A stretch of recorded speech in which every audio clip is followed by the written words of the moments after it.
Alhamdulillahirabbil alamin. Wassalatu wassalamu ala anbiya'i wal mursalin sayyidina Muhammadin wa ala alihi washabihi amma ba'du. Yang saya hormati Ketua PGRI Kecamatan Tukassadai beserta jajarannya. Yang saya hormati pengajar praktik guru penggerak Bangka Selatan Angkatan 6. Yang saya hormati para guru Tukassadai peserta workshop implementasi filosofi dan pemikiran Ki Hajar Dewantara melalui penerapan budaya positif di lingkungan sekolah. Beranjak acara selanjutnya yaitu menyanyikan lagu Indonesia Raya yang akan dipimpin oleh Ibu Eni Yuniarsi SPD AUD. Dipersilakan. Hadirin kami persilakan untuk berdiri.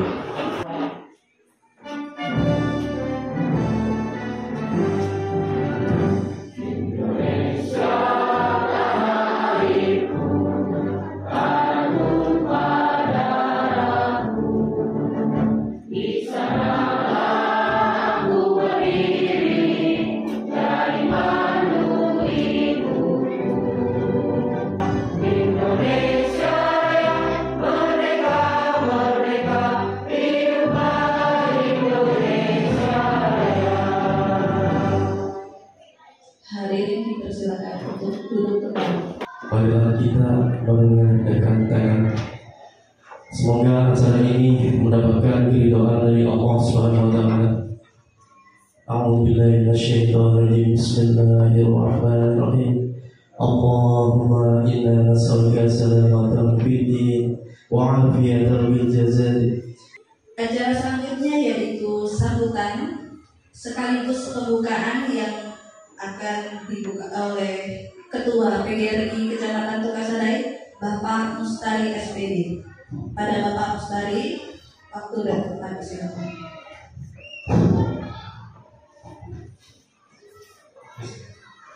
Bismillahirrahmanirrahim. Assalamualaikum warahmatullahi wabarakatuh. Pertama-tama saya ingin mengucapkan terima kasih kepada Bapak Kepala Sekolah SD Negeri 5 Tukassadai, itu Bapak Yamin, dia juga sekretaris bagian pimpinan yang telah bersedia menyediakan tempat untuk kegiatan kita pada hari ini. Ini luar biasa sekali. Baiklah, dengan mengucapkan Bismillahirrahmanirrahim, workshop implementasi filosofi dan pemikiran KHD melalui penerapan budaya positif di lingkungan sekolah. Dengan ini saya nyatakan dibuka. Terima kasih. Akhir kata, Assalamualaikum warahmatullahi wabarakatuh. Acara selanjutnya yaitu penutup. Namun sebelum beranjak ke acara penutup, saya ingin memperkenalkan kepada Bapak Ibu guru sekalian, pemateri kita hari ini adalah calon guru penggerak yang tergabung dengan tim Bapak Saulullah. Kebetulan tim beliau ini 4 orang dari Kecamatan Tukassadai dan 1 orang dari Lempong. Yang pertama ada Bapak Eko Marisa Putra, bisa berdiri Bapak. Ini guru dari SMK Negeri 1 Tukassadai. Insya Allah nanti guru penggerak dan menggerakkan semuanya. Semuanya nanti kedepannya yang hadir di sini insya Allah jadi guru penggerak semua. Kemudian yang kedua ada Bapak Roli SPD. Dipersilakan Pak. Ya, dari SDN 5 Tukassadai 25. Dan ada Ibu Eni Yuniarsi SPD AUD dari TKR 1 Tukassadai. Nah, ini adalah dari agak jauh Bapak Denny Agustian Denny, sorry sampai salah saya, Agustian Denny dari SMPN 2 Lempong, dan beliau alhamdulillah bersedia bergabung dengan kami untuk membagi ilmu beliau kepada guru Tukassadai. Dan terakhir saya sendiri Bapak Ibu, saya dari SMPN 5 Tukassadai. Oke, beranjak ke acara penutup, marilah kita tutup acara pembukaan workshop implementasi filosofi dan pemikiran Ki Hajar Dewantara melalui penerapan budaya positif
Bismillahirrahmanirrahim. Assalamualaikum warahmatullahi wabarakatuh. Semangat pagi semuanya. Biasa itu Bapak ya. Pagi luar biasa. Ya harus semangat. Cuaca hujan. Nah saya juga menyampaikan gaya pengajar ya. Semangat pagi semuanya. Gila. Baik Bapak Ibu. Jadi kita kembali bahwa pada pagi hari ini kita melaksanakan implementasi filosofi dan pemikiran KHD. Ya, Ki Hajar Dewantara yang lahir pada tanggal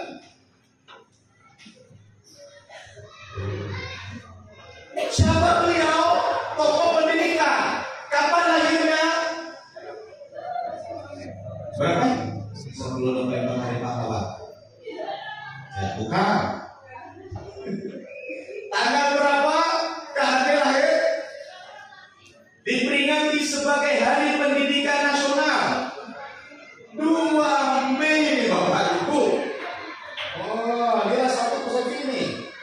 Ya, bahwa KHD lahir pada tanggal 2 Mei 1889. Ketika kita bicara tentang riwayat mereka ini ada perjalanan KHD dalam memperjuangkan pendidikan tidak mudah itu. Bahkan beliau sering diasingkan gara-gara berkomentar terhadap pendidikan di zaman Belanda. Makanya beliau mendirikan taman siswa, Ya, jadi ibarat orang nanam padi. Kalau nanam padi, tumbuhnya juga harus padi. Ada dan nanam padi tumbuh lalang? Ada buah di tepung. Ya, lalang tumbuh. Kalau lebih tinggi lalang daripada apa? Makanya ini kata dia, ya, pendidikan kuncinya.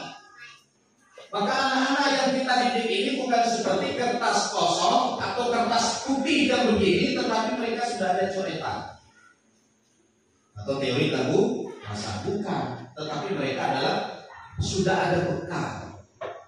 Sudah ada potensi masing-masing saat ketika mereka lahir pun sudah membawa potensi masing-masing. Setiap orang punya cara yang berbeda. Anak-anakku punya sudut pandang yang berbeda. Guru ngajar matematika, anak harus paham matematika dan bisa dipasrah. Kalau tahu kan? Oh, 1 tambah 1 = 2. Dia guru matematika. Anak profesional olahraga. Budu kan ya?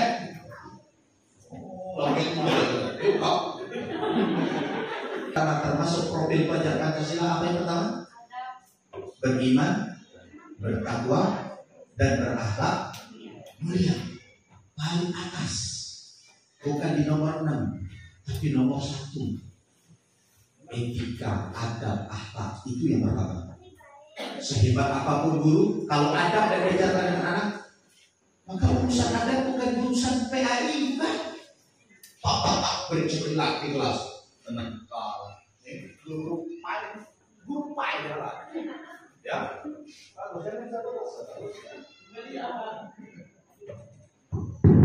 Oke. Cerewet narasumberku. Bersama ya, jadi Bapak Ibu, etika, akhlak, moral yang paling utama yang harus kita ajarkan kepada saya dulu ketika ngajar SMA sebagai kesiswaan. Ya, pertama yang saya lakukan itu memastikan suasana di kelas itu kondusif. Bukan belak-belak masuk kelas. Assalamualaikum. Si A hadir Pak, B hadir Pak. Assalamualaikum. Berdiri ditatap tadi. Tidak tahu. Sampai besok. Ya, harus begitu. Duduk dari mulai datang sampai ke pulang. Mereka kan bisa dikatakan antara tidur.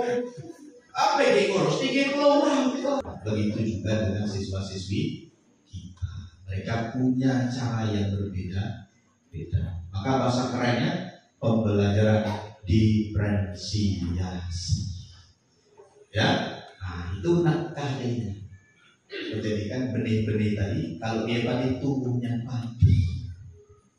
sesuai dengan potensi yang mereka miliki. Kalau di dalam kelas itu bukan hanya padi, ada alpukat, ada sawit, beragam cara yang harus kita lakukan. Paham? Lantai jadi guru? Lantai apa? Iza matal abdul totowa amaluhu ila min salasin sodakotin jariyah au ilmiyun tafa'abihi. Kalau manusia mati terputus semua amal kecuali 3 perkara. Salah satunya adalah ilmu yang bermanfaat terus mengalir. Itu menjadi semangat menjadi seorang guru. Ya, itu semangat menjadi seorang guru. Maka dulu menjadi guru tidak pulang-pulang ke sekolah. Dari mulai pagi sampai ke malam tidak pulang-pulang. Karena ini yang nantian di sekolah. Ya, dia di sekolah. Makanya saya sebagai kepala sekolah kasih contoh. Kalau guru saya datang jam 6:30, saya harus jam 6. Kalau guru saya datang jam 6, saya harus setengah 6. Kalau guru saya datang setengah 6, saya tidur di rumah. Ya, ngapain yang datang pagi-pagi ya? Udah datang terlalu pagi. Kenapa? Setiap kita adalah contoh. Guru menjadi contoh untuk muridnya. Ini ya, menurut KHD filosofi beliau, kita percepat. Guru itu menuntun, tadi sudah saya sampaikan bahwa guru menuntun segala kodrat yang ada pada anak untuk mencapai keselamatan dan kebahagiaan. Yuk ciptakan kebahagiaan di sekolah. Berangkat ke sekolah senyum, sekalipun istri marah di rumah senyum. Kata orang senyum 2 cm, 2 cm sebelah kanan, 2 cm sebelah kiri, ditahan 7 detik. Jahe, tempe, latihan dia balik. Pakai ya, bahagia. Bahagia. Kalau gurunya bahagia, murid bahagia. Anak-anak rata-rata menurut Quantum Learning Bobby Porter, dia tulis buku. Anak-anak rata-rata menerima 460 komentar negatif atau kritik dan 75 komentar positif. Banyak komentar negatif. Di rumah beri di pulau, di sekolah beri di pulau, berkawan-kawan di pulau, menerima pulau-pulau terus. Bila kata-kata positif muncul pada diri kita. Beri ini pintar kan? Pasti kan jadi empati kan? Ya, beda. Beri itu butuh apresiasi Bapak Ibu. Bukan butuh cemoan, bukan butuh celahan untuk kita. Cukup kita tidak tahu problem di rumah. Mungkin saja pagi tadi bangun tidur dia di masjid Pak. Hari ini jam berapa ini jam Pak? Beri sekolah tadi ya. Dengan semangat negatif tadi di sekolah. Datang terlambat mereka tahu di rumah di pulau, di sekolah di pulau. Tak dia positif. Negatif muncul pada diri. Nauzubillah min. Kita introspeksi, bukan pun menyalahkan guru dah. Yang sama-sama introspeksi. Kita kan tadi di guru dan di nak jadi amal jariah betul. Guru nak jadi amal jariah, maka orang kan yang terbaik itu adalah kita. Oke, lanjut Pak Ruli. Ya, ini yang sedang viral di TikTok ya. Kamu nanya, dia TikTok itu anak kekinian gitu ya. Nah, itu mengupgrade diri kita. Ada yang ingin bertanya? Tak, gini cukup ya. Gak usah pertanyaan ya, karena saya tidak akan menjawab pertanyaan itu nanti bersama dengan CGP. Yang terakhir Pak Roli. Nah, ini yang ditunggu-tunggu Bapak Ibu ya. Jadi saya mohon maaf Bapak Ibu, tidak usah panjang-panjang. Kata Nabi Orikhoy. Nah, jadi pemahaman disiplin positif tadi merupakan pendekatan mendidik murid untuk melakukan kontrol diri dan pembentukan kepercayaan diri yang berasal dari dalam diri murid itu sendiri, bukan dipaksa oleh kita. Nah, di sini kegiatan disiplin positif tadi berkaitan dengan nilai-nilai kebajikan. Kita memilih mana yang akan dikaitkan. Ada banyak, ada 6. Tetapi kalau di dalam kegiatan sekolah kita itu yang mengacu pada kurikulum merdeka itu adalah profil pelajar Pancasila. Nah, tadi di sini ada namanya profil pelajar Pancasila. Pertama, beriman, bertakwa kepada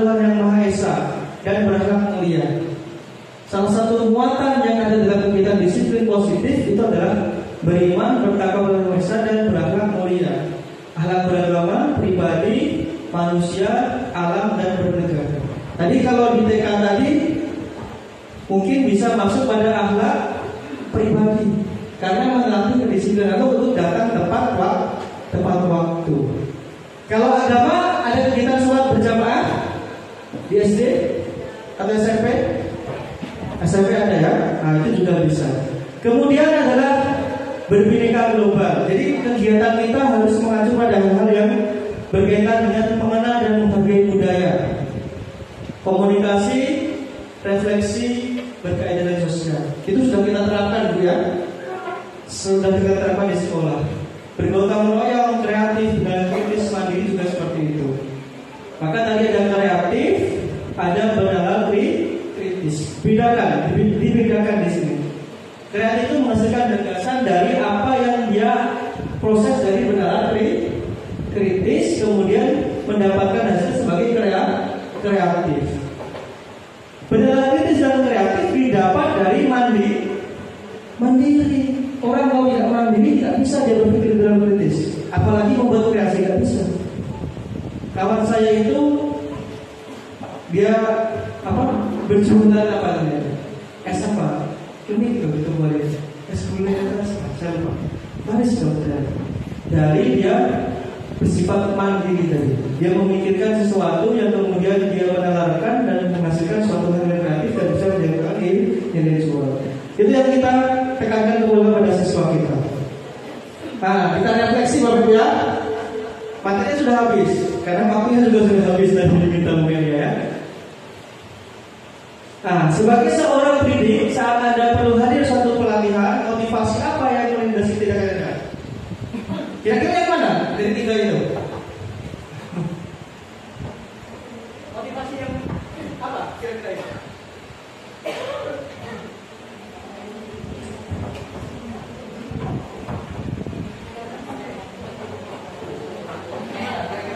Yang ketiga, Anda ingin menjadi pembelajar sepanjang hayat, menjadi orang yang berusaha dan bertanggung jawab.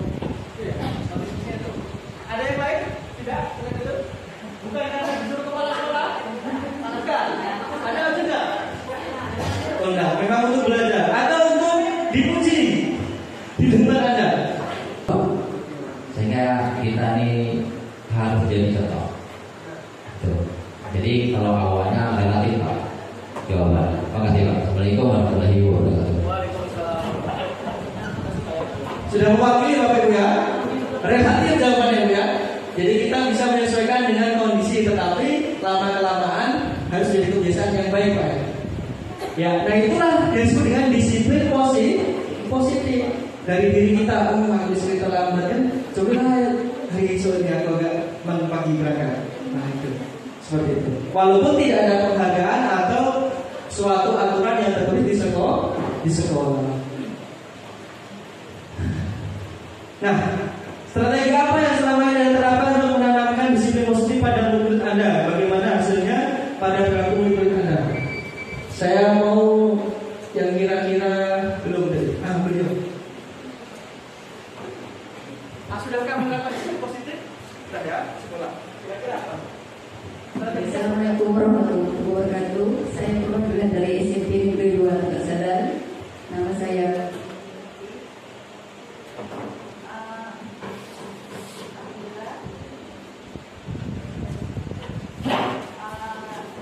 untuk menerapkan di sekolah saya para murid itu alhamdulillah sudah terlaksana dengan cara contohnya kalau murid lagi terlambat kita tanya dulu tanya apa alasannya, terus dikasih nasihat dan dinasihatin supaya tidak terulang lagi. Terus efek itu dikasih suruh sampah beberapa untuk membuat sampah gitu. Ya, itu salah satu contohnya. Kira-kira dengan kebijakan apa yang Anda rasakan seperti saat ini kita lakukan dari Anda di kelas atau sekolah? Mengapa? Coba itu. Mengapa? Ya, nah ini contoh-contoh sudah saya lakukan juga. Budaya positif sudah dibangun dengan kita membuat keyakinan kelas, belajar secara mandiri, kita membimbing siswa lagi, kemudian berkolaborasi dengan kawan, dan juga mengajak kawan-kawan lainnya untuk sama-sama saling menjaga lingkungan yang ada di sekitar kita. Itu dibiasakan terus, lama-lama jadi terbiasa, lama-lama jadi kebiasaan yang positif. Nah, itulah disiplin positif. Ini belum budaya positifnya. Nah, baru disiplin yang terima kasih. Assalamualaikum warahmatullahi wabarakatuh. Kita ice breaking dulu ya, ibu-ibu sebentar. Kita tepuk semangat dulu deh. Mudah-mudahan belum ngantuk. Kita mulai. 1, 2, 3. Tepuk semangat. Semangat.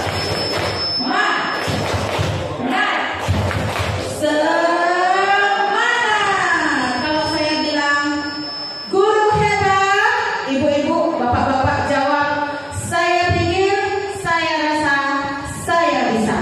Ya, saya pikir, saya rasa, saya bisa. Jangan dibalik. Saya pikir, saya rasa, itu artinya saya tua.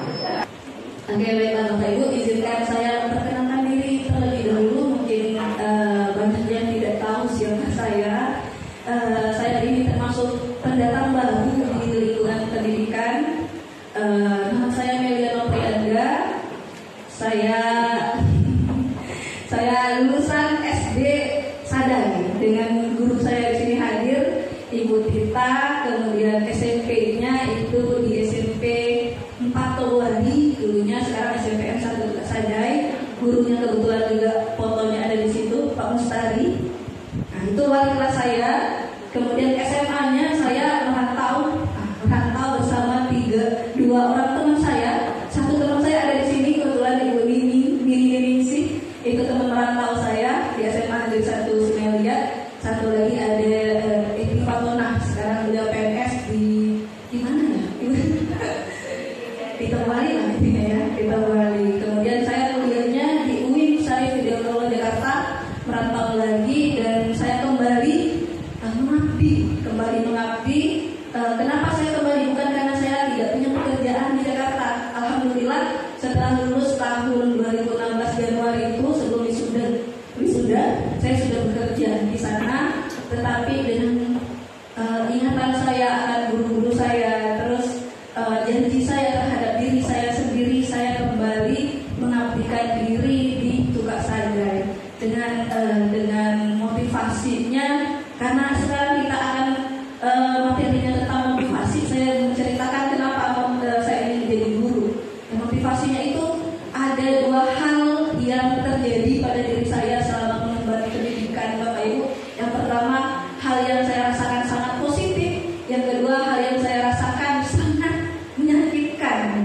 Nah, mungkin hal inilah yang menyebabkan saya ingin menjadi guru. Tapi menjadi guru seperti apa saya? Apakah menjadi guru yang menyebabkan saya trauma, ataukah menjadi guru yang menyebabkan saya terinspirasi? Nah, saya terus terang saja, di lingkungan kita di Tukak Sadai ini guru-gurunya, makanya saya bilang sama Pak Saulo tadi, guru-gurunya hebat karena sangat menginspirasi. Termasuk saya juga terinspirasi waktu SD dengan Bu Tita, dengan Pak Daris, Bu Jumarni, Bu Martina. Saya lihat guru-guru saya karena mereka itu luar biasa cara mendidiknya sehingga membangun kedekatan dengan siswanya seperti itu. Kemudian lanjut ke SMP juga sama terjadi pada diri saya. Saya dirangkul oleh guru-guru hebat. Tidak ada batasan, tidak ada batasan. Tapi terjadilah sesuatu pada saat SMA. Mungkin ibu ini juga merasakan cerita ini. Jadi ada perbedaan yang colok antara apa yang saya dapatkan di SD, di SMP dengan pada waktu SMA. Kita sering katakan tidak ada guru yang seperti ini gitu. Makanya saya bilang ada rasa trauma gitu. Makanya saya sekarang saya ingin menjadi guru, ingin menjadi guru yang menyenangkan bagi anak-anak saya. Saya tidak ingin menyebabkan trauma bagi anak saya, sehingga ketika ada pendidikan guru penggerak dan saya membaca tujuan dari guru penggerak itu adalah memerdekakan siswa, saya langsung saya ikut. Saya tidak mengatakan ada gelarnya, ada sertifikatnya 360 jam ya. Iya, karena 6 bulan ya. Saya tidak memikirkan itu.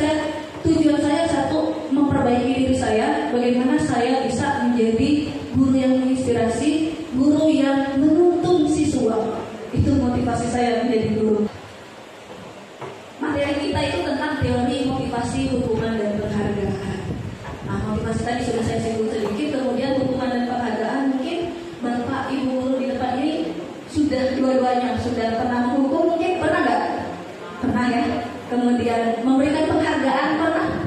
Nah, nanti kita lihat apakah hukuman dan penghargaan ini efektif untuk membangkitkan motivasi anak didik dari dalam diri.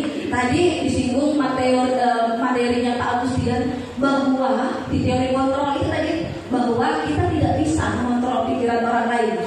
Ya, yang mengontrol pikiran kita adalah diri kita sendiri. Tetapi kenapa tadi kita bisa mengontrol Ibu Sumiati? Ya, kenapa kita bisa mengontrol? Kelihatannya bisa, tetapi karena itu terjadi karena Bu Sumiati mengizinkan. Betul Ibu? Kalau Bu Sumiati tidak mengizinkan, apakah akan terbuka? Walaupun kita bertemu, dielus-elus, kalau Bu Sumiati tidak mengizinkan, tidak akan bisa.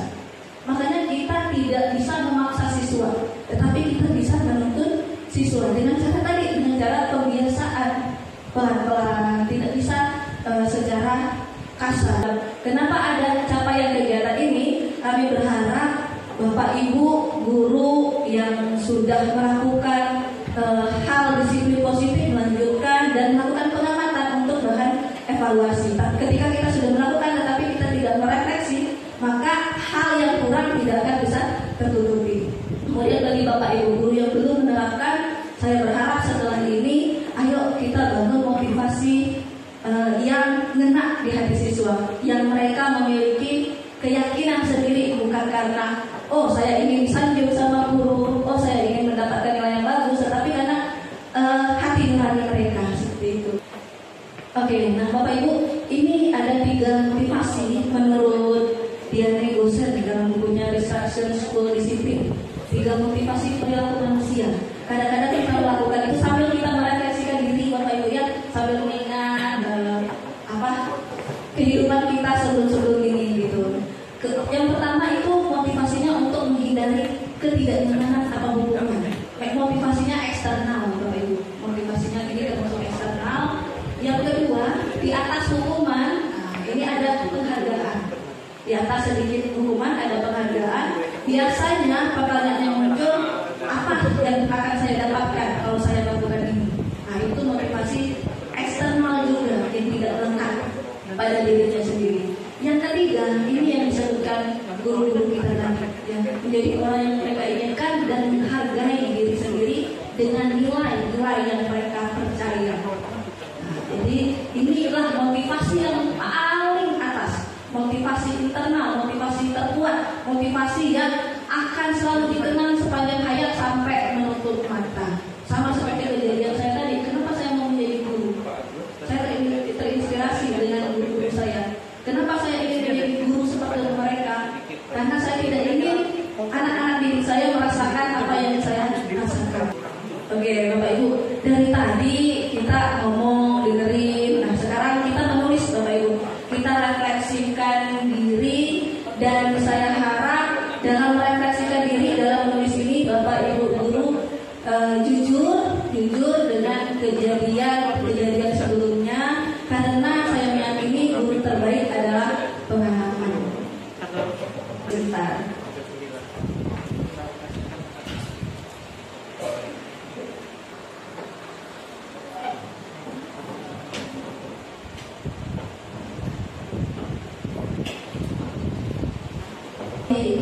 Rangkul disimpulkan dari pertanyaan-pertanyaan itu. Ngomong. Oke, ngomong. Mencari inspirasi.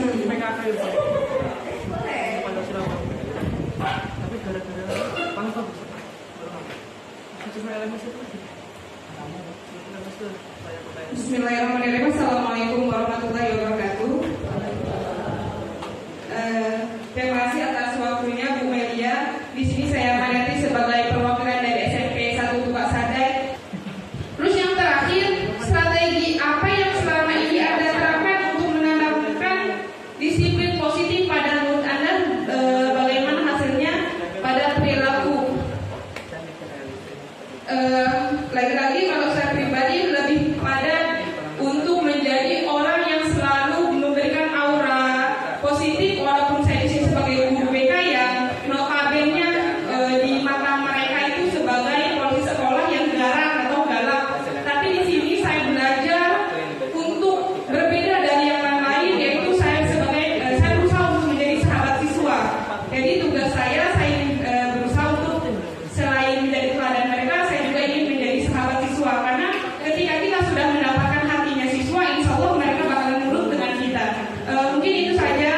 kesimpulan dari jawaban saya akhiri. Wassalamualaikum warahmatullahi wabarakatuh. Saking menginspirasi jawabannya itu tanpa diperintah tuh tangan loh, sangat menghirap-hirap hati saya sampai wah luar biasa. Itu makanya yang kita dulu untuk asal ini sudah luar biasa, pikiran-pikirannya itu sudah sesuai lah dengan guru penggerak. Kalau kuotanya mungkin banyak di dalam ini udah jadi guru penggerak semua ya. Amin. Salah nggak motivasi kita ketika kita melakukan sesuatu kita ingin hadiahnya? Salah nggak? Salah nggak Bapak Ibu? Tidak, betul, tidak salah. Kita ingin mendapatkan penghargaan, salah tidak? Tidak, betul sekali. Ya, jadi motivasi itu tidak ada yang salah. Nah, tetapi efeknya yang berbeda. Semua motivasi itu benar, tidak ada yang salah. Efeknya berbeda. Ketika kita ingin mendapatkan hadiah, ketika ingin mendapatkan penghargaan, dan ketika kita tidak mendapatkan apa yang kita inginkan, maka motivasi kita menurun, benar atau tidak Bapak Ibu? Benar Bapak Ibu? Ya, kita tujuannya hadiah, kita nggak dapat hadiah, sehingga terus dicoba nggak dapat hadiah, akhirnya udahlah, nggak bakal menang ini, benar nggak kayak gitu? Benar ya? Jadi ketika kita tujuan kita bukan dari diri kita sendiri, maka suatu saat akan hilang dari kita. Nah, ini jadi Bapak Ibu ada dua motivasi perilaku manusia, ada ekstrinsik dan intrinsik. Kalau ekstrinsik ini mudah goyah, ketika tidak tercapai, ya, ketika siswanya nyaman dengan guru ini dan tidak nyaman dengan guru ini, dia memiliki perilaku yang berbeda. Dia goyah, oh dia sopan, tapi hanya dengan guru ini dia kurang ajar seperti itu. Nah, kalau motivasinya sudah muncul intrinsik, motivasi yang berasal dari keyakinan diri sendiri, dia teguh. Apapun keadaan lingkungannya, di luarnya, dia tetap memegang prinsipnya. Ini yang akan kita bentuk nanti di teori selanjutnya, yang keyakinan kelas. Bagaimana kita membuat sebuah keyakinan, bagaimana kita menerapkan, kita menuntut siswa agar mereka memiliki keyakinan. Itu akan ibu bapak guru di sini praktekkan bersama Pak Roli. Next, Pak Roli. Nah, masuk materi yang kedua. Tentang motivasi ada pertanyaan Bapak Ibu? Sepakat ya, motivasi ada dua, ekstrinsik dan intrinsik. Bapak Ibu mau ekstrinsik atau intrinsik untuk siswanya? Iya, Masya Allah luar biasa. Tepuk tangan untuk kita semua. Oke, nah sekarang kita hukuman dan konsekuensi. Apa sih perbedaan hukuman dan konsekuensi? Next. Nah, ini ada studi kasusnya Bapak Ibu. Kalau tadi nulis, sekarang kita langsung ngomong aja. Iva kurang menguasai pelajaran matematika. Setuju atau enggak ini hukuman atau konsekuensi dan mengapa? Mengapa tidak setuju? Satu orang. Ayo Bapak Ibu biar cepat. Satu orang Bapak Ibu yang mau berbicara, yang tadi belum berbicara. Ibu ini tadi kan, saya dapat titipan dari Bu Eli. Assalamualaikum warahmatullahi wabarakatuh. Nama saya Dewi Sartika, perwakilan dari TK Negeri 1 Tugassadani. Menurut saya studi kasus ini gurunya ini tidak, maksud saya tidak setuju. Menurut saya ini hukuman untuk anak muridnya. Ibu luar biasa, tepat. Ya luar biasa sekali, saya sampai begitu. Jawabannya ya. Jadi sepakat tidak setuju Bapak Ibu ya, karena ini merupakan hukuman. Dan Pak Senok itu tidak melakukan bertanya dulu, ya, tidak secara perlahan langsung gitu ya. Ini sama persis dengan saya tadi, makanya ibunya langsung ingat ya. Tanpa bertanya, karena Bapak Ibu setiap tadi teori kontrol kan, setiap perilaku itu pasti ada alasan. Mau dia nakal, mau dia tiba-tiba mencahin tiba-tiba ganggu temennya, tiba-tiba ngambil makanan temennya, itu pasti semua ada alasan. Nah, tugas kita sebagai guru adalah menuntut mereka untuk menjadi lebih baik. Tapi ketika kita sudah menghukum mereka, apakah mereka akan menjadi lebih baik? Tidak, ya. Pastinya kita harus bertanya dulu. Kalau untuk menyelesaikan masalah siswa, kita harus tahu masalahnya apa, baru bisa menyelesaikan solusinya. Lanjut Pak Roli. Oke, nah ini perbedaan hukuman, konsekuensi dan restitusi Bapak Ibu. Kemudian kalau konsekuensi mereka itu sudah tahu kesepakatan bersama bahwa ketika melakukan sesuatu mereka mendapatkan ganjarannya, istilahnya seperti itu ya. Ketika kita makan banyak, maka kan gendut, seperti itulah ilustrasikan. Kemudian dengan restitusi itu bagaimana menyelesaikan masalah siswa dengan cinta, seperti itu. Kalau hukuman ke bawah jebolnya, kalau konsekuensi jebolnya ke atas. Yang nomor 1, lari mengelilingi lapangan basket 2 kali karena terlambat hadir di sekolah. Oke, atas tidak. Oke, mantap. Membersihkan coretan yang dibuatnya di meja tulis. Fokus ya. Wah, 2 itu ada lagi 2. Kemudian murid diminta untuk push up 15 kali karena tidak menggunakan masker di sekolah. Oke. Menggantikan kertas tugas teman yang telah dicoret-coret. Mantap. Berjemur di lapangan basket pukul 12 siang karena mengobrol dengan temannya. Oke. Membersihkan tumpahan air di meja tulis karena tersenggol pada saat belajar. Luar biasa guru katanya. Ya. Menurut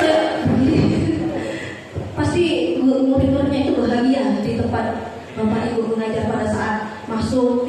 Wah, guru saya ini. Nah, tapi bagaimana kita nanti menerapkan keyakinan lagi-lagi saya ingatkan, jangan hanya siswa itu merasa nyaman. Bapak Ibu sudah memiliki kekuatan menyamankan siswa. Bapak Ibu sudah memihak pada siswa, sudah memerdekakan siswa. Sekarang saatnya imbasnya ke anak tersebut jangka panjang atau jangka pendek yang Bapak Ibu inginkan. Oke, selanjutnya penghargaan. Saya skip aja penghargaan ini. Sudah sama, penghargaan itu ekstrinsik, intinya tidak akan bertahan lama. Maka kurangi penghargaan, banyakin kita yakinkan siswa kita. Bagaimana cara meyakinkan siswa? Dengan cara membuat keyakinan kelas. Bagaimana keyakinan kelas itu berjalan? Dengan cara kita menerapkan segitiga restitusi. Nanti materi selanjutnya. Cukup dari saya Bapak Ibu, hebat, luar biasa. Selamat siang Ibu-ibu, Bapak, selamat bahagia selalu ya. Guru hebat, saya mikir, saya rasa, saya bisa.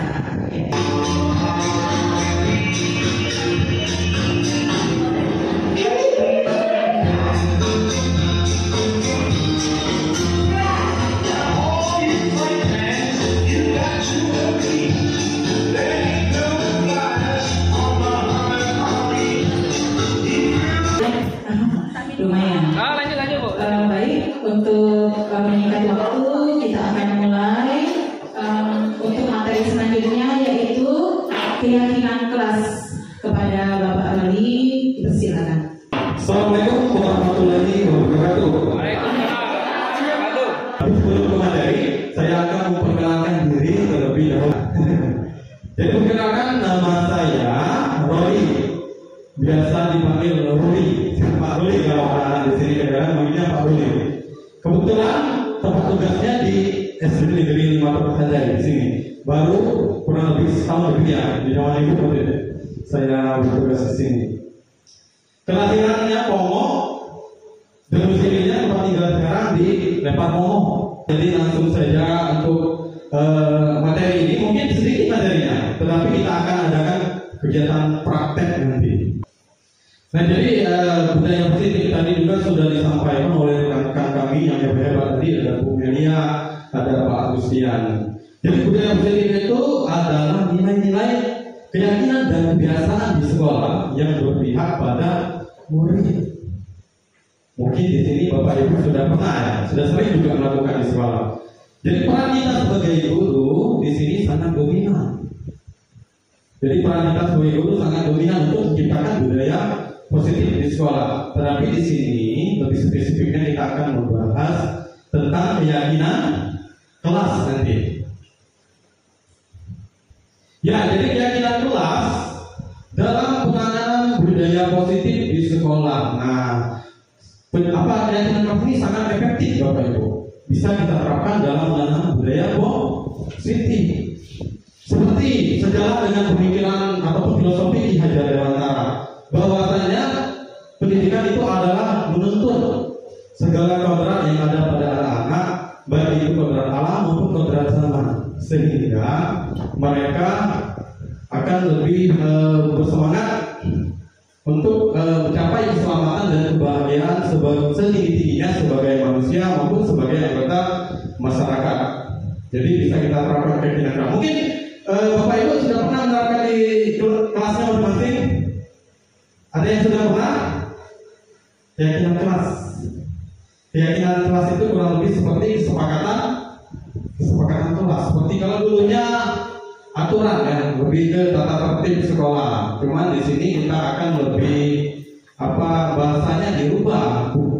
Sebelumnya mungkin banyak kalimat-kalimat yang negatif dalam menentukan aturan-aturan kelas ini, atau mungkin kita buat secara sepihak.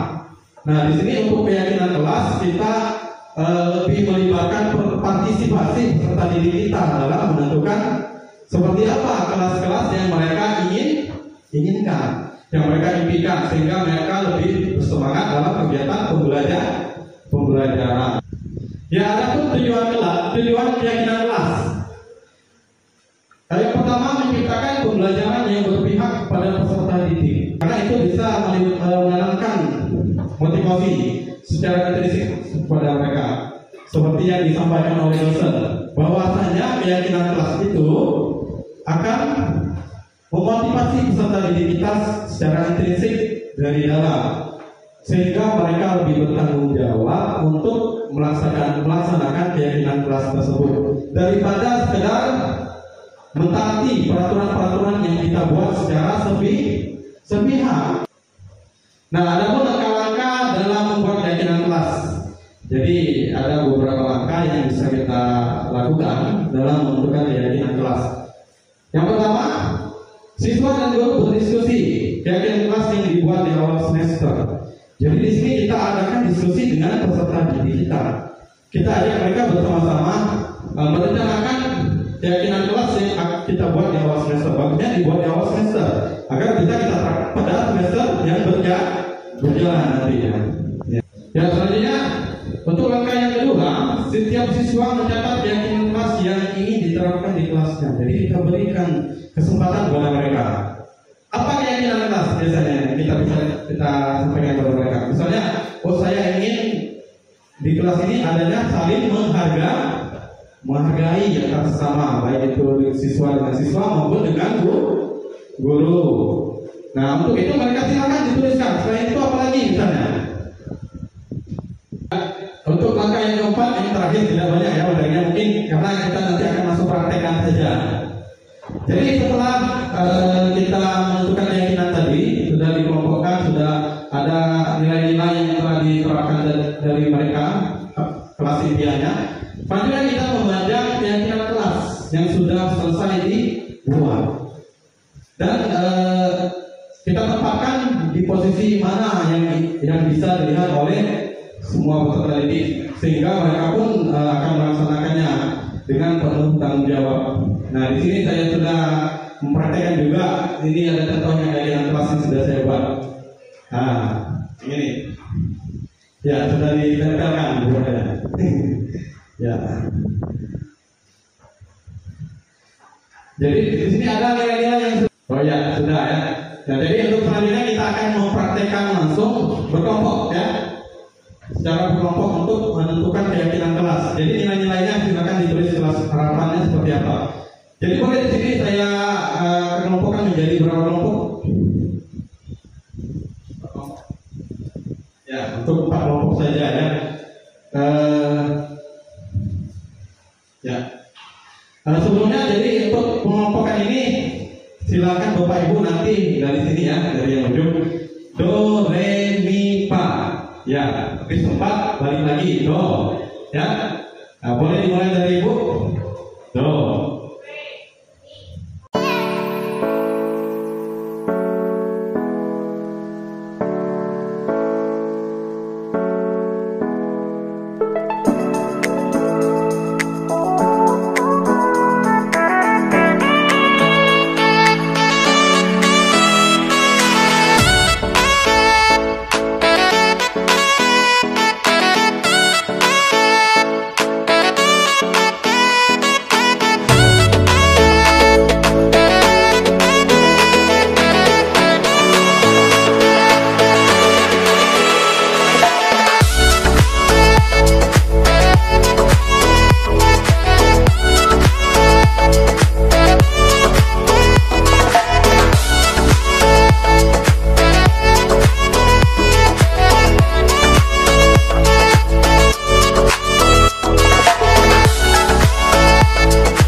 sehingga kita tempelkan. Biasanya ditandatangani ya, kalau anak-anak ditandatangani seperti yang ini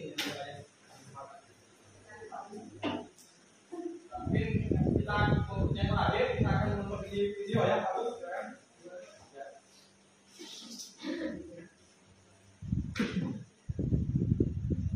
Nah ini hasil karya dari sahabat kami Ibu Melia, anak Panjaitan. Program saja ini, Bu, tangan.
Selamat siang Bapak Ibu. Jadi ini tema kita untuk materi selanjutnya tentang teori kebutuhan dan posisi kontrol kita sebagai guru. Kita bahas yang pertama tentang teori kebutuhan. Bapak Ibu, saya yakin dan percaya bahwa kita manusia dilandasi dasar untuk melakukan tindakan. Ya, jadi ini teorinya secara umum, bukan hanya untuk murid kita aja, tapi kita sebagai manusia. Kita berbicara kebutuhan. Semua orang pasti melakukan tindakannya berdasarkan kebutuhannya. Kalau kita fokus kepada anak didik kita, kebutuhan yang harus dipenuhi pertama sekali bahwa untuk bisa melakukan yang terbaik di kelasnya, murid khususnya dan kita sebagai gurunya, kebutuhan pertama sekali yang harus kita dalami dan kita penuhi adalah kebutuhan dasar. Bapak Ibu, siang tadi kita makan ya. Kalau kita nggak makan, gimana perasaan kita siang ini? Ya, lemes, kacau. Ya, saya berharap nanti imbas setelah di sini, coba Bapak Ibu perhatikan di kelas pagi. Kita care, kita peduli kepada siswa kita. Anak-anak udah makan belum? Ya, itu salah satu kebutuhan dasar yang harus dipenuhi. Bapak Ibu, ini Bapak yang udah tua ini adalah psikolog. Ya, ini bukan teori saya ya, ini teori Dr. William Glasser. Beliau mencantumkan 5 teori kebutuhan. Yang pertama tadi ada kebutuhan dasar, yang saya jelaskan tadi. Yang keduanya ada kasih sayang dan rasa diterima, ada kesenangan, ada kebebasan, penguasaan. Jadi secara garis besarnya lingkup yang harus dipenuhi kalau kita sebagai manusia ini adalah 5 ini. Kalau ada satu aja yang hilang itu sumbang. Misalnya kebutuhan dasar terpenuhi, kasih sayangnya nggak dapat di kelasnya, ya. Bapak Ibu cuek, nggak care, nggak peduli. Yang penting materi saya jalan, ya, nilai IK masuk, ya. Jadi mungkin pembelajaran kita akan kurang bermakna, dan siswanya pun mungkin akan kurang tertarik kepada pembelajaran kita. Bapak Ibu, semua materi yang hari ini itu saling berkaitan, mulai dari filosofi Ki Hajar Dewantara sampai nanti posisi restitusi itu saling berhubungan. Kami berlima di sini dan dengan pengajar praktek kami mempunyai visi bergerak, makanya kami disebut guru penggerak karena belum lulus masih ada calonnya. Ya, jadi karena belum lulus calonnya, tapi kami udah berusaha mulai menggerakkan teman-teman, bapak-bapak, ibu-ibu yang ada di lingkungan tukar sadai. Yuk sama-sama kita mulai berbenah menerapkan sesuatu yang lebih baik untuk penerapan di kelas kita. Bergerak, menggerakkan. Kalau kami hanya sendiri, mungkin kami berubah untuk diri sendiri. Tapi tujuan yang akan kita capai adalah kita bergerak dulu sendiri.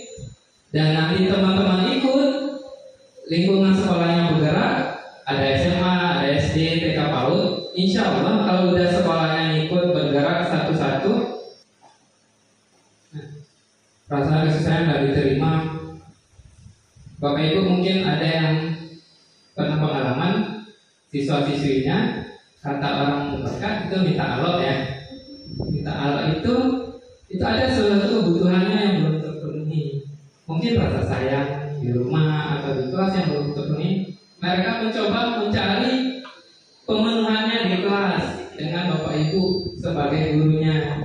Ya, cari perhatian seperti itu. Ya, terhubung dengan kelompok orang-orang yang bisa yang ya mereka ingin dihargai, merasa berharga di kelasnya. Bapak Ibu, kita menerapkan, insya Allah kita akan menerapkan budaya positif. Jangan ada lagi caci maki sumpah serapah yang akan kita bilang ke siswa kita. Digantilah dengan kata-kata yang positif. Makanya kami belajar di LRS namanya bahwa peraturan kelas pun diusahakan dengan ada kata-kata dilarang. Karena itu sesuatu yang ada kata negatifnya. Misalnya dilarang merokok di lingkungan sekolah. Lupa menjadi hal-hal yang kata-kata atau kalimat yang positif. Misalnya sekolah ini kawasan bebas asap rokok. Karena apa yang kita serap itu yang akan kita dapatkan. Kalau kita insya Allah berusaha untuk mendapatkan kita serap yang positif, kita insya Allah akan mendapatkan hal yang positif. Nah, selanjutnya kebutuhan yang harus terpenuhi juga sebagai manusia adalah kebebasan. Bapak Ibu, saya sebagai guru pernah membuat media pembelajaran itu saja. Saya tidak melihat si A-nya gaya belajarnya seperti apa. Ya, mungkin ada yang auditori, kinestetik, visual. Ya, saya nggak tahu dulunya. Pokoknya saya sampaikan materi, muridnya nerima. Itu dulu. Tapi setelah mempelajari ini, kita harus yakin dan percaya bahwa media pembelajaran pun bagian dari kebebasan. Anak-anak pengen dapat hal yang berbeda. Ya, Bapak Ibu ya. Jadi itu salah satunya. Kesenangan pun tadi di samping media pembelajaran juga kita gunakan beragam hal-hal yang baru, varian baru. Dulu selama lebih kurang 2 tahun kita COVID, kita online. Ada yang pakai grup kelas WA, ada yang pakai kuisis, ada yang interaktif. Ya Bapak Ibu, kita mulai bangun-bangun hal-hal yang berbeda supaya tujuannya kesenangan peserta didiknya dapat tercipta sehingga kebutuhannya juga agar kesenangan ini bisa terpenuhi. Ya, yang terakhir untuk kebutuhan agar penguasaan. Bapak Ibu, murid kita itu butuh apresiasi bahwa dia bisa melakukan sesuatu. Saya pribadi pernah menerapkan bahwa ada anak yang dicap dia nggak bisa, ya, dia nggak kompeten di ilmuwan, ya di ilmunya. Tapi saya yakin dan percaya dia bisa lebih. Bukan bakatnya mungkin di bidang pengetahuan, tapi di yang lain. Saya coba, saya suruh dari dia pemimpin, ternyata bisa. Dan itu yang harus kita lihat. Oke, jadi secara garis besar Bapak Ibu, kebutuhan-kebutuhan ini yang akan kita dalami di kelas kita masing-masing. Nanti Bapak Ibu kembali dari sini mencoba melihat kebutuhan mana saja sih sebenarnya yang mau dipenuhi oleh ibu terhadap peserta didiknya masing-masing. Ya, Bapak Ibu, sedikit kilasan materi tentang kebutuhan. Ini ada studi kasus, ya. Nah, saya minta volunteer relawan 2 orang nanti menganalisis kasus ini Silahkan Bapak Ibu dibaca selama lebih kurang 2 menit. Bapak Ibu temukan jawabannya. Nanti orang yang beruntung saya akan pilih untuk berbicara di depan.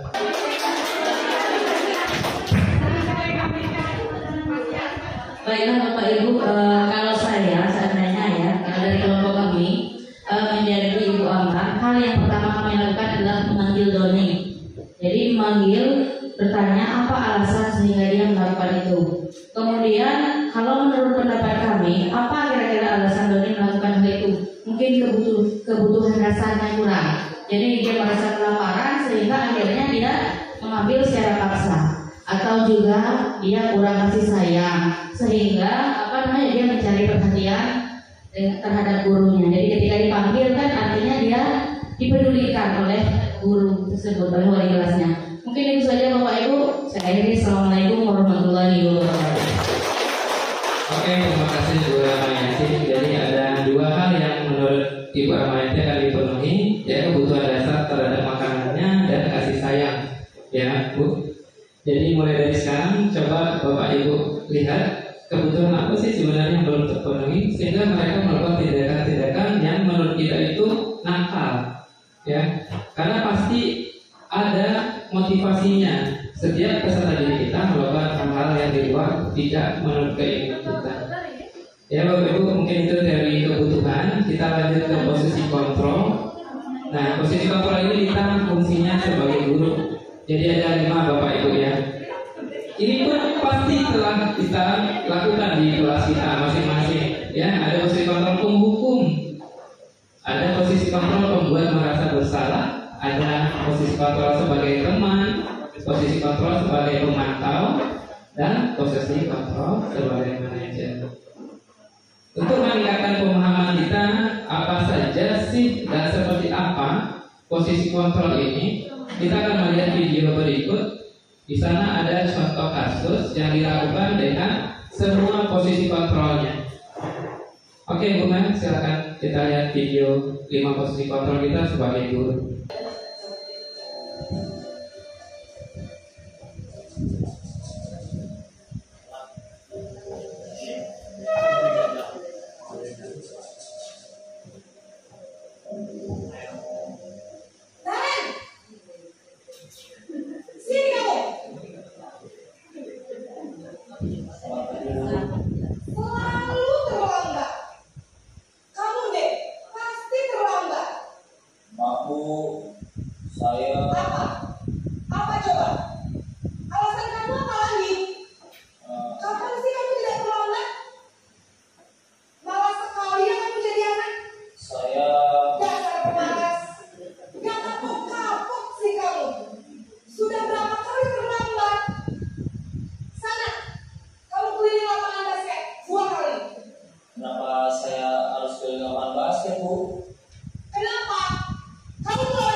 Posisi penghukum biasanya berbicara dengan nada tinggi, menghardik.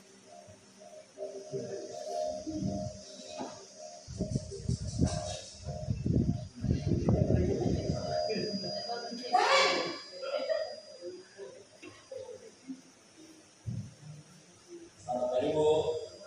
Selamat pagi Naren. Maaf Bu, saya terlambat. Iya, sekolah masuknya jam 7, sekarang sudah jam 7.20. Jadi sekarang bagaimana ya Naren? Maaf Bu,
sudah pernah di dalam posisi kontrol tersebut. Tapi hal yang akan kita rubah adalah kita berusaha menggali motivasi dari dalam diri peserta didik kita, sehingga kita akan nanti menerapkan posisi kontrol kita sebagai manajer. Karena itu yang akan kita gali Bapak Ibu. Keempat posisi kontrol sebelumnya biarkan saja. Marilah kita mulai berubah menjadi posisi kontrol manajer, sehingga motivasi internal intrinsik dari peserta didik kita dapat tergali. Mungkin itu materi dari saya Bapak Ibu. Mohon maaf atas segala kesalahan dan kekurangan. Sekian, dan akan dilanjutkan materi terakhir oleh Ibu Eni. Assalamualaikum warahmatullahi wabarakatuh.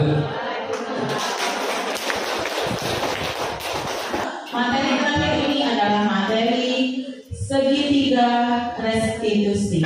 Jadi materi segitiga restitusi ini adalah sebagai akumulasi kesimpulan dari materi mulai disiplin positif, ada 5 posisi kontrol tadi ya, teori motivasi, hukuman dan penghargaan.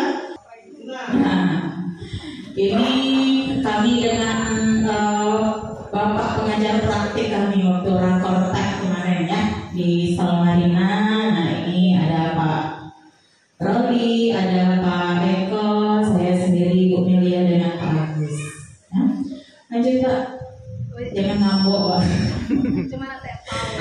Ya Ibu, apa sih segitiga restitusi itu? Ya, tadi kita sudah belajar tentang hukuman, kemudian ada konsekuensi. Ya. Kalau hukuman itu sudah tahu perbedaannya ya. Kemudian konsekuensi itu sudah tahu perbedaannya. Sekarang restitusi. Kalau restitusi itu Bu, pengertian singkatnya itu adalah bagaimana kita meminta anak untuk memperbaiki kesalahannya.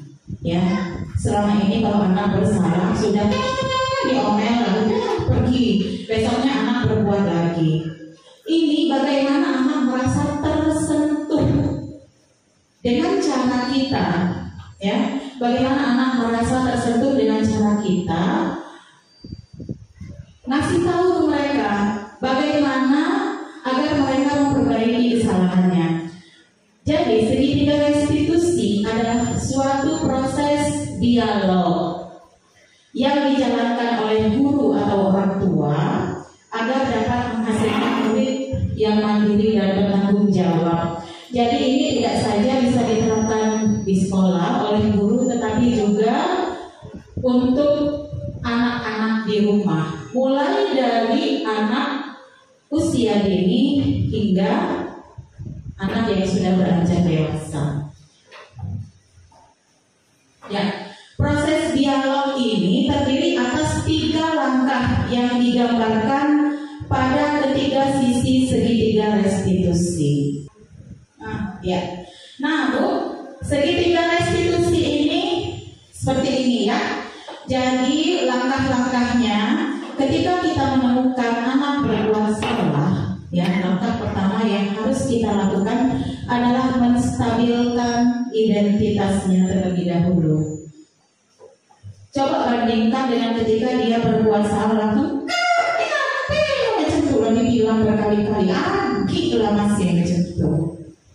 Emosi langsung dia Bu. Saya pernah mempraktekannya di sekolah.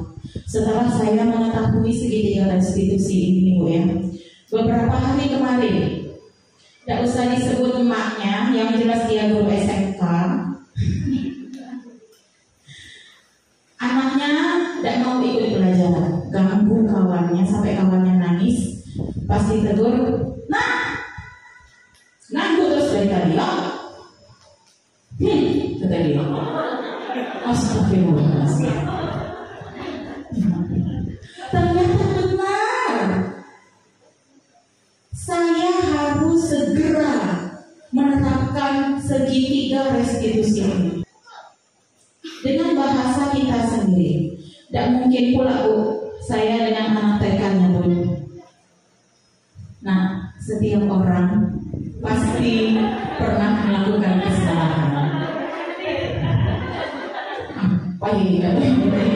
Ibu, kamu bukan satu-satunya yang pernah melakukan kesalahan ini, ya. Nah, kemudian Bu, setelah kita menstabilkan identitas mereka, kita mulai untuk validasi tindakan yang salah, ya. Meminta mereka untuk mengingat kembali kesalahan mereka yang sudah mereka perbuat, ya. Ngapain karena merebut bola itu dari dia? Coba cerita ke ibu. Iya bu, lalane, bu mangen tuh. Aku dari tadi nunggu. Nah itu alasannya kita dengar. Kemudian yang ketiga adalah menanyakan keyakinan.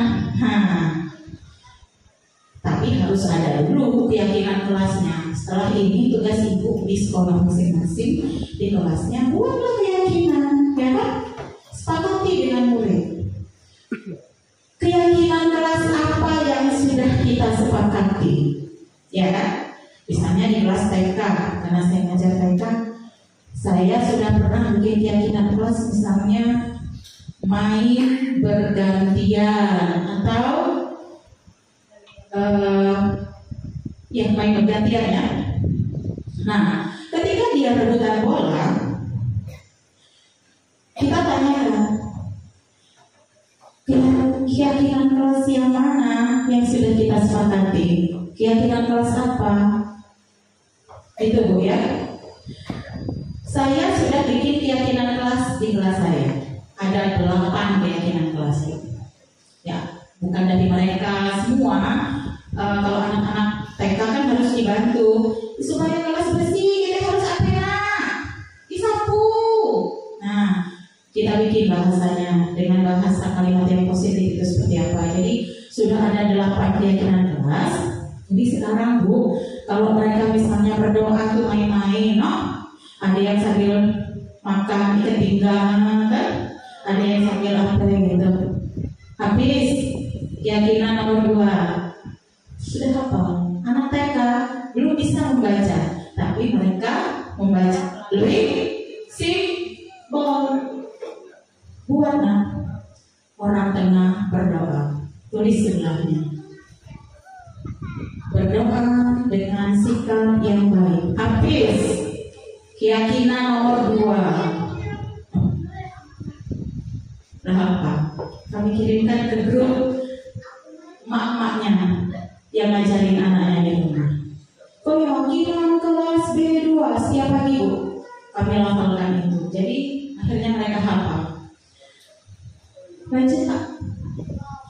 Nah, ini Bu ya, anak TK itu selalu menyenangkan, walaupun yang Jemi tadi rontok hati Bu dulu. Kita tonton sebentar, ini skenario-nya ini anak-anak sedang berdoa, ya. Siapa?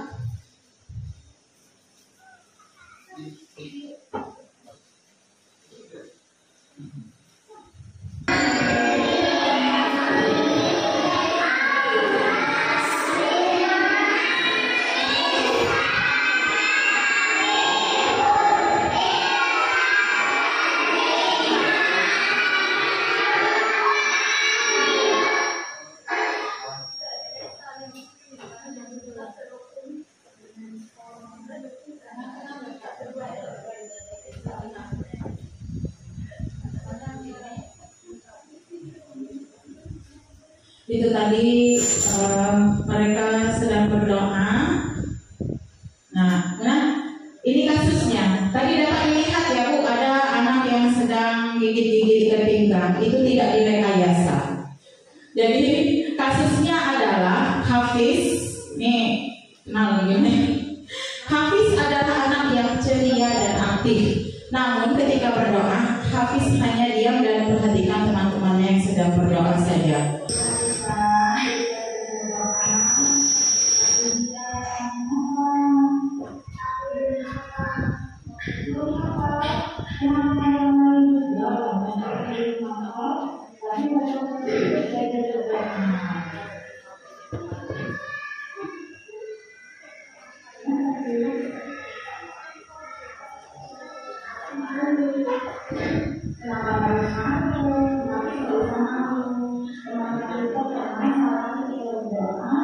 bagaimana kalau besok tapi duduknya di depan,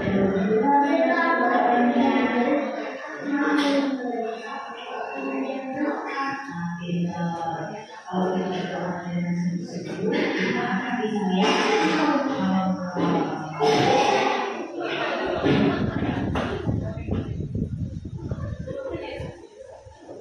Nah, itulah penerapan segitiga restensi ala Paulus. Diharapkan yang pertama anak menjadi lebih kuat secara pribadi, kemudian membuka wawasan anak agar dapat menyelesaikan permasalahannya sendiri. Anak semakin percaya diri, mandiri, dan merdeka.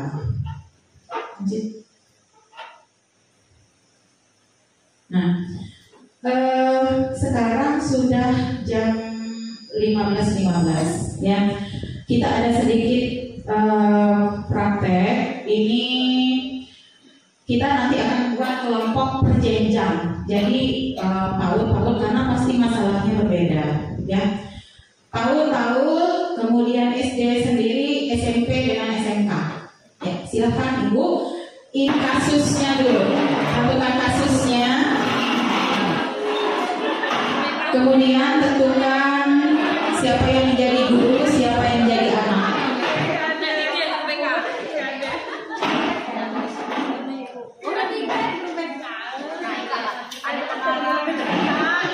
Nah, apalagi ada guru BK, mantap.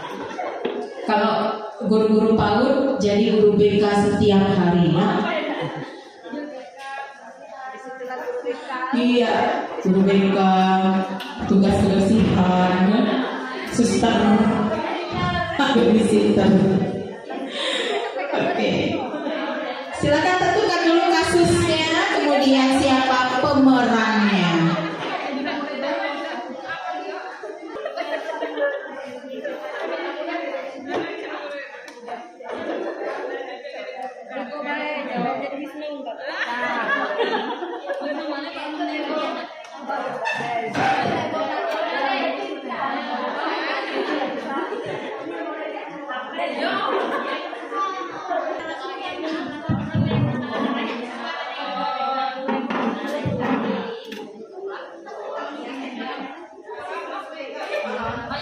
Baiklah, kami di sini dari guru TK ingin membahas masalah anak yang sering berebut makanan pada saat makan. Di sini makanannya yang si A membawa kue, sedangkan anaknya si B membawa mie goreng. Anak si A pengen sekali makan mie goreng, sedangkan di rumahnya tidak disuruh makan mie goreng, tapi di sekolah dia enak makan mie.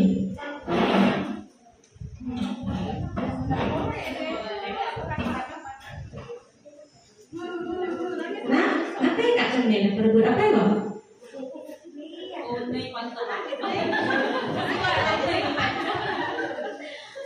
Tadi aku nang media yang mesti kayak aku ada mau ibu dan orang aku. Nah, kasihan. Jadi dah, awak minta mie. Enggak, aku kawin diri lah. Di rumah tidak di rumah makan makan mie kan tidak sehat bagi kesehatan, tidak baik ketemaan. Menurutlah ketemaan? Ibu, gimana kuno? Bukan coba cicip ya.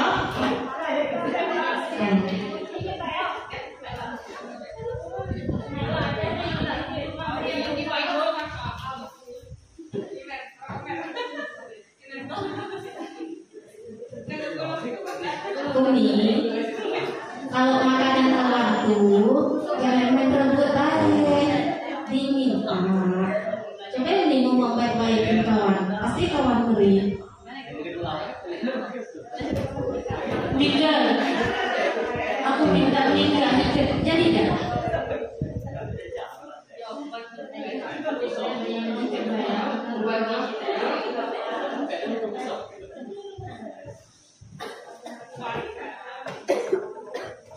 Baiklah, di sini kami terima kasih. Baiklah, mungkin ada kesalahan. Wassalamualaikum warahmatullahi wabarakatuh.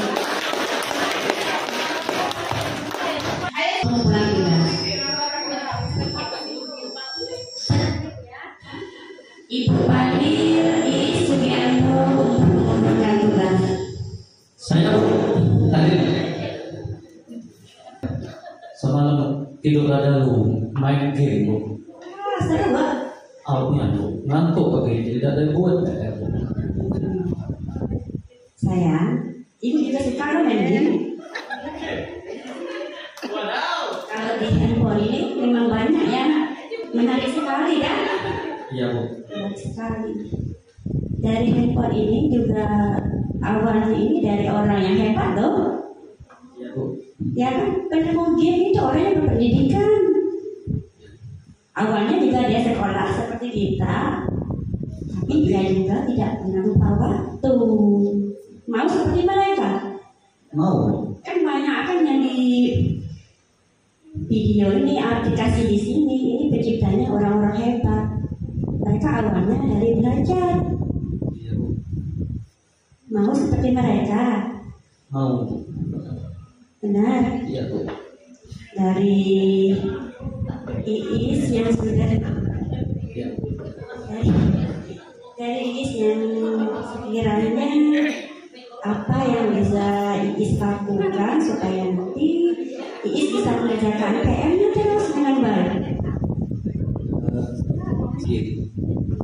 Insya Allah mudah-mudahan nanti ke depannya bisa menjadi lebih baik.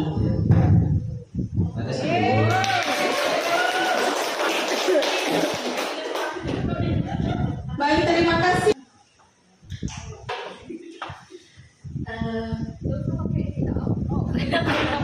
Ada kedenger nih. Agak kenceng tapi ngomong. Mary, tadi sebelum ke sini sebelumnya kegiatan apa yang dilakukan di kelas tadi? Nongkrong. Tadi kan jam masuk, gitu kan? Sebelumnya punya pemikiran nggak apa nih? Saya dipanggil dulu ke ruang ada yang enggak bu, enggak ya. Oke, jadi selamat datang ya. Karena ini adalah ruang BK, ini adalah ruang konseling kita. Nah, ini dalam proses konseling ini, jadi ini adalah proses pemberian bantuan sebelumnya, di mana hanya ada dari dan ibu gitu. Sebelumnya setelah saya pikir-pikir gitu, ada beberapa hal lah yang ingin saya sampaikan. Pertama menyangkut tadi Mary bilang apa gitu ya, tidak terpikirkan keyakinan kelas itu melanggar keyakinan kelasnya itu masuk di pelanggaran nomor berapa?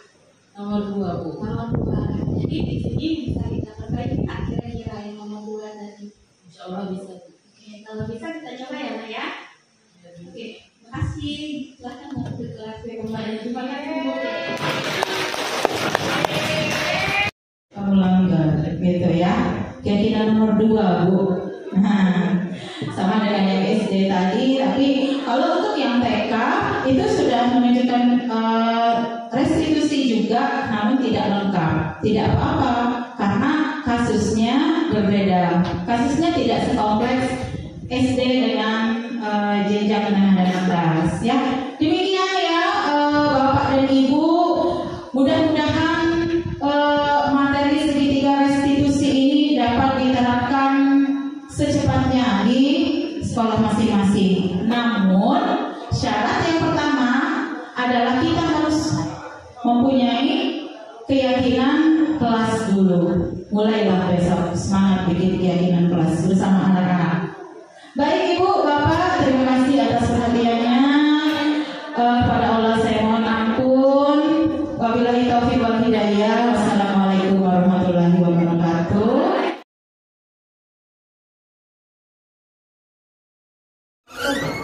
Waalaikumsalam, masuk nak.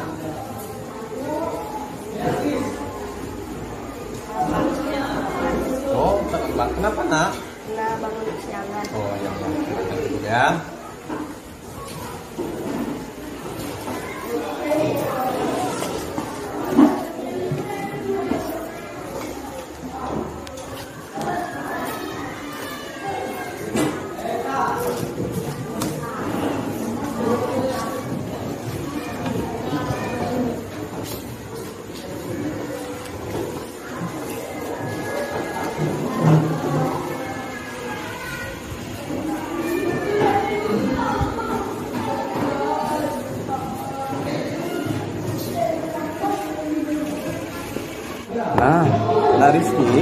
Nah Rizky tahu nggak mengapa Bapak panggil ke sini?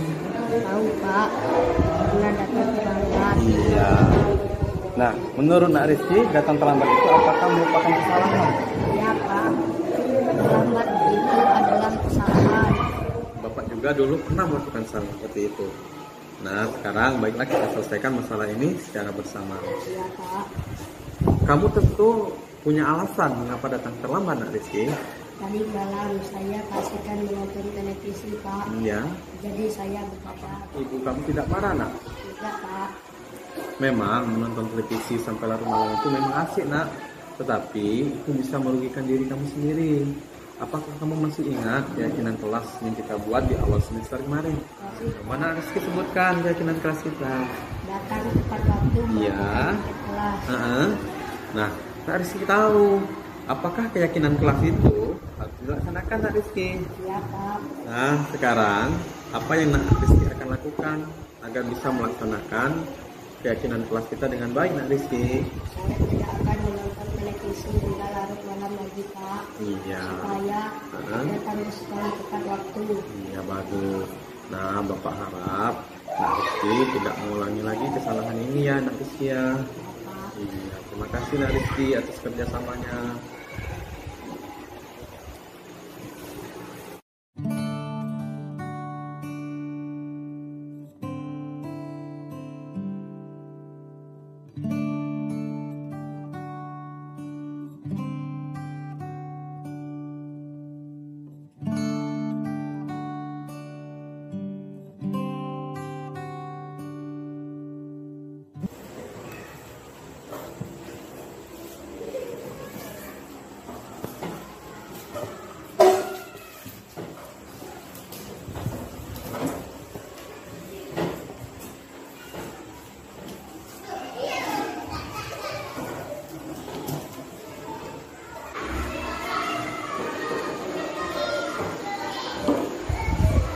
Assalamualaikum warahmatullahi wabarakatuh.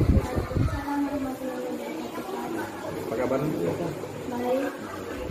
Nah, Anda bisa tahu mengapa Bapak panggil ke sini? Tahu Pak. Kenapa? Karena saya membuat diri teman yang tidak belajar. Iya. Nah, sekarang Bapak mau tanya, menurut Nak Desa, mengganggu atau menjahili teman belajar apakah merupakan suatu kesalahan? Iya Pak.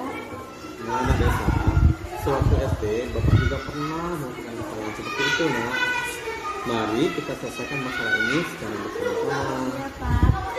Nah, Nak Desa tentu punya alasan mengapa mengganggu teman yang sedang belajar. Karena saya iseng-iseng aja Pak. Nah, Nak Desa, mengganggu teman yang sedang belajar itu merupakan perbuatan yang tidak boleh dilakukan. Mengapa? Karena bisa merugikan diri sendiri dan merugikan orang lain. Nah, apakah Nak Desa masih ingat keyakinan kelas kita yang sudah kita buat di awal semester? Masih Pak. Masih ingat ya? Nah, coba Nak Desa sebutkan. Setelah tepat waktu. Ya. Tidak mengganggu teman yang sedang belajar. Iya, Nak Desa masih ingat. Nah, Nak Desa tahu apakah keyakinan kelas itu harus dilaksanakan? Nah, supaya Nak Desa bisa melaksanakan keyakinan kelas dengan baik, apa yang akan Nak Desa lakukan? Saya tidak mengganggu teman yang sedang belajar lagi Pak. Terima kasih Nak Desa. Nak Desa, Bapak harap Nak Desa tidak mengulanginya lagi ya. Terima kasih atas kerjasamanya Nak Desa. Semoga Desa menjadi anak yang berprestasi.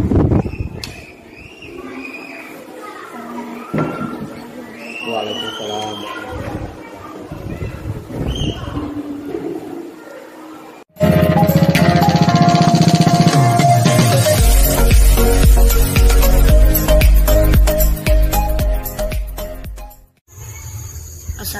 Assalamualaikum warahmatullahi wabarakatuh. Perkenalkan, nama saya Rizky Ramadan. Kesan saya ketika melakukan praktek segitiga restitusi, saya merasa sangat senang karena Bapak Guru memberikan kesempatan untuk menjelaskan mengapa siswa melakukan kesalahan dan membuat siswa merasa nyaman dan tidak tertekan, mencari solusi bersama serta motivasi. Sekian dan terima kasih. Terima kasih Bapak. Assalamualaikum warahmatullahi wabarakatuh. Perkenalkan, nama saya Risha. Kesan saya ketika melakukan praktek kegiatan restitusi, saya merasa senang. Senang karena Bapak Guru memberi kesempatan untuk menjelaskan mengapa siswa melakukan